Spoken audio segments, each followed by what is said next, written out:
እንግዲህ ራስን መገዛት ሁላችንም የምንፈልገው ነገር ግን አብዛኞቻችን በጣም የምንታገልበት ነገር አይደል?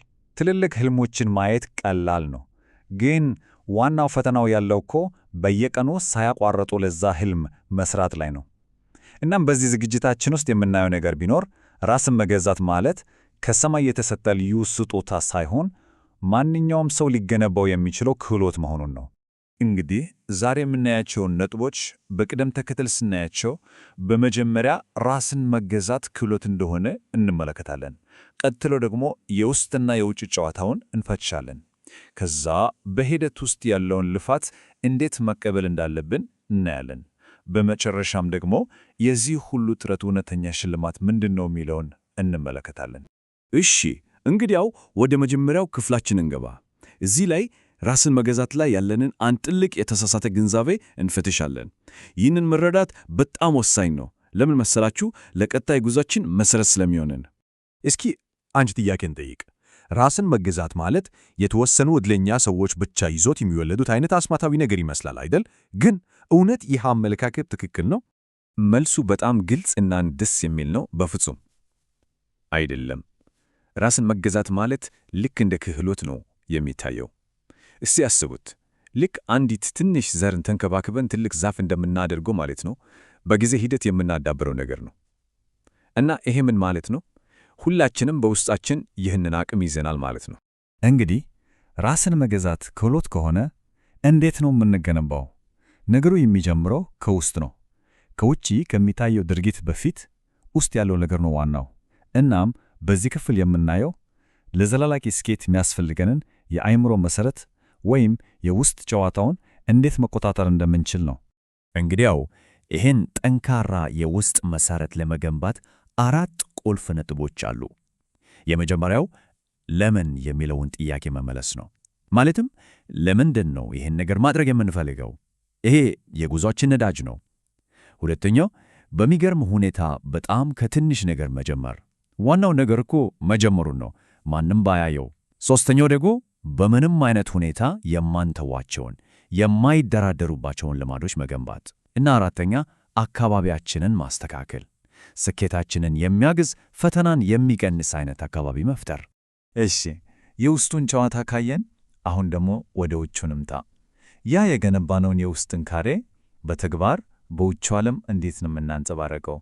በተለይ በሙያዊ ሕይወታችን ውስጥ ራስን መገዛት እንዴት እንደሚገለጥ እናያለን። ይህ ጥቅስ በጣም ወሳኝ ሐሳብ ነው የሚያነሳው። የውስጥ ጥንካሬያችን ከምንለብሰው ልብስ ጀምሮ ራሳችንን እስከምናቀርብበት መንገድ ድረስ ይገለጣል። በየቀኑ ራሳችንን መንከባከብ፣ በስርዓት መቅረብ፣ ይህ በራሱ ትልቅ የራስን መገዛት ማሳያ ነው። ታዲያ ይህን ነገር በተግባር እንዴት ነው የምናደርገው?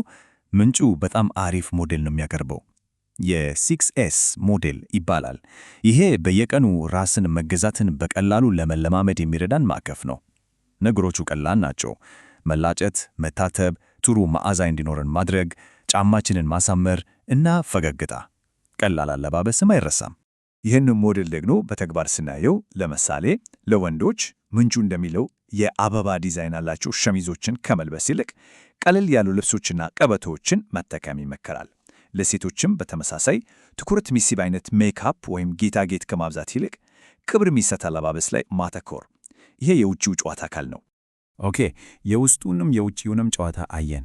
ግን እውነተኛው ፈተና ይመጣው እዚህ ላይ ነው። ይህንም ነገር በየቀኑ ሳያቋርጡ መቀጠል መቻል። አሁን የምናወራው ስለዚያ ነው፣ ስለማይቀረው ልፋትና ትዕግስት እና እንዴት አድርገን ነው ይህንን ግራይንድ የምንቀበለው። እናም በጣም ወሳኙነቱ ይሄ ነው። እውነተኛ እድገት የሚመጣው በጣም አጓጊና አስደሳች ከሆኑ ነገሮች አይደለም።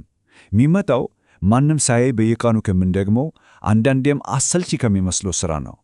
ይህንን ማይወደድ የሚመስለውን ነገር ግን በጣም አስፈላጊ የሆነውን የጉዞን ክፍል መቀበል ለስኬት ቁልፍ ነው። በእርግጠኝነት በዚህ ጉዞ ላይ መውደቅ፣ መሰናከል አይቀርም።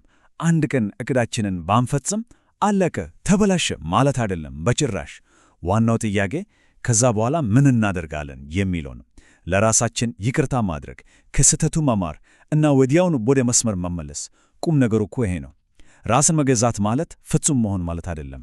ይልቁንስ ወድቆ መነሳት፣ መጽናት መቻል ነው። እሺ፣ ይህ ሁሉ ልፋት፣ ይህ ሁሉ ትዕግስት መጨረሻው ምንድን ነው? ወዴት ነው የሚያደርሰን? አሁን የምናየው የራስን መገዛት አስገራሚ እና ብዙዎቻችንን የማንጠብቀውን እውነተኛ ሽልማት ነው። የሚገርመው ነገር ይሄ ነው። ራስን መገዛት ልክ እንደ እስር ቤት፣ እንደ እገዳ ሊመስለን ይችላል። ግን እውነተኛ ነፃነትን ነው የሚያጎናጽፈን። እንዴት?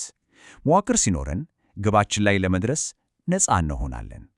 ልማዶች ሲኖሩን ጊዜያችንን እንደፈለግን ለመቆጣጠር ነፃ እንሆናለን። ለራሳችን ሕግ ስናወጣ በራሳችን ለመተማመን እና ለመኩራት ነፃ እንሆናለን። እናም በመጨረሻ ቁም ነገሩ ይሄ ነው። ራስን መገዛት ማለት ራሳችን ላይ መቸከን፣ ራሳችንን መቅጣት አይደለም፣ በፍጹም። ይልቁንስ ለነገ ማንነታችን ዛሬ የምንሰጠው ትልቁ ስጦታ ነው። ለራሳችን የምናሳየው ትልቁ የፍቅር መገለጫ ነው።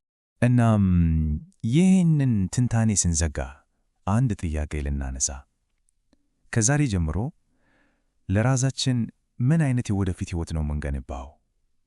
ዛሬ የምትወሰድ አንዲት ትንሽ እርምጃ ምን አይነት ትልቅ ለውጥ ልታመጣ ትችላለች? እስኪ ይህንን እያሰብን እንለያይ።